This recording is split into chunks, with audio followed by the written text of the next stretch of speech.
ওকে থাপ্পড় মারে কিন্তু নগদে ঘুরায় দেওয়া লাগবে, নাহলে কিন্তু সর্বনাশ হয়ে যাবে। বন্ধুরা, বর্তমান সময় খুবই গুরুত্বপূর্ণ, অন্তত আমার জমির জন্য। হয়তোবা বর্তমানে আমি বুঝি না যে আমার পেজ কিংবা ইউটিউবের ভিডিওগুলোকে আসলে মানুষের কাজে লাগে কিনা। কারণ আমার হোয়াটসঅ্যাপ কিংবা ইমোতে একদিন যদি দেখা গেছে রিপ্লাই না দিই, তাদের দেখা গেছে 250টা মেসেজ জমে যায়, কিন্তু ভিডিও ছাড়তে কোনো রকম কোনো রেসপন্স নাই।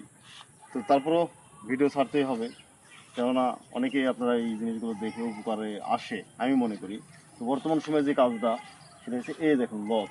এই জমির বয়স আজকে 41 দিন। 41 দিন গাছের বয়সে দেখুন কি পরিমাণে লত আজকে 2 দিন পরে আসছে জমিতে। শুধু খালি দেখতেছি যে মাথার উপরে এত লত। এই লতগুলোকে থাপ্পড় মারে, ঠিক আছে, এগুলোকে থাপ্পড় মারে কিন্তু নগদে ঘুরায় দেওয়া লাগবে, নাহলে কিন্তু সর্বনাশ হয়ে যাবে। সবচেয়ে মজার বিষয় হচ্ছে এই যে এখান থেকে যদি আপনারা সুন্দর একটা ফলন চান কিংবা জমিতে ভরপুর গাছ চান, যে সুন্দর একটা মিলের গাছ, তাহলে এই সময় যেটা করণীয় সেটা হচ্ছে দ্রুত খুব সুন্দরভাবে কিন্তু লতগুলো ঘোরানো লাগবে। এখন আপনার জমির সৌন্দর্যটা আপনার উপরে। আপনি যদি মনে করেন যে আমি লতগুলোকে আমার নিজের মতো, সাইডে একটা আসবে, তারপরে এই সাইডে একটা যাবে, এই সাইডে একটা দিছি, ওই জায়গা থেকে দুইটা লতের ওই সাইডে দিব, তাহলে কি হলো, সব জায়গার লত কিন্তু এক হয়ে যাবে। তারপরে জমি কিন্তু খুব দ্রুত ভরে যাবে। তারপরে যে ব্রাঞ্চ বের হবে যখন এখান থেকে এদিকে দিবেন, এখান থেকে ব্রাঞ্চ এদিকে দিবেন, এভাবেই কিন্তু জমিটা পুরোপুরি সেট আপ হয়ে যাবে এবং ফলন দুর্দান্ত পাবেন। আর যদি ঝুপড়ির মতো একদম যেখানে একদম অগোছালো করে ফেলান, যে না করি 2 দিন পরে করবো নি, তাহলে কিন্তু জমিতে ভালো ফলন সম্ভব না। তো এই জায়গায় এই সময় খুবই ইম্পর্টেন্ট সময়। মানে আপনারা দুইটা একটা ফুল চলে আসছে আর ভাবা শুরু করছেন, আরে ভাই সিম টিকে না কেন? সিম তো টিকবে ভাই।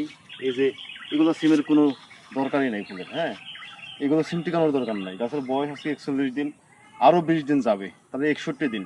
61 দিন গাছের মধ্যে এখানে ফুল আসবে, তখন মোটামুটি ছত্রাকনাশক দেওয়া শুরু করবো। মোটামুটি 70 দিনের মাথায় ভালোভাবে সিম সেট হয়ে যাবে ইনশাল্লাহ। তো বর্তমান যে করণীয়, দেখুন গাছ বৃদ্ধি নিয়ে আপনারা অনেক সময় পাগল হয়ে যান। আমি বলছি যে ভাই, এই কেরালা সিমের গাছ এমন একটা পাগলা জাত, 2024 সালে আমি যখন মালচিনে করছিলাম, পাগল বানাই দিছিল আমাকে। লাস্টে এমনও সময় আছে গাছগুলো থেকেও কাটি দিছে রাগ করে। তো দেখুন গাছের যে বৃদ্ধি, এইগুলোকে আজকেও আপনার এটা হেক্সাকোনাজল ও টেবুকোনাজল স্প্রে করা হয়েছে পোকার বিষের সাথে, যে গিটগুলোকে একটু ছোট বানানোর জন্য। দেখুন এক একটা গিট কত মোটা মোটা স্পেস, হ্যাঁ। তো এটা আরেকটু ছোট হলে বেটার হবে, এটা ছত্রাকনাশকের দ্বারাই সম্ভব। তো বর্তমান সময়ে যারা আমার এই 41 দিন গাছের বয়সে আছেন, এরকম গাছের যদি গ্রোথ থাকে, অবশ্যই ইমিডিয়েটলি আপনারা মাচাই সুন্দরভাবে লতগুলোকে ঘোরান। আর যেগুলো পরিচর্যা আমরা তো সব গাইডলাইন দিয়েই যাচ্ছি বিভিন্ন ভিডিওতে, সেগুলো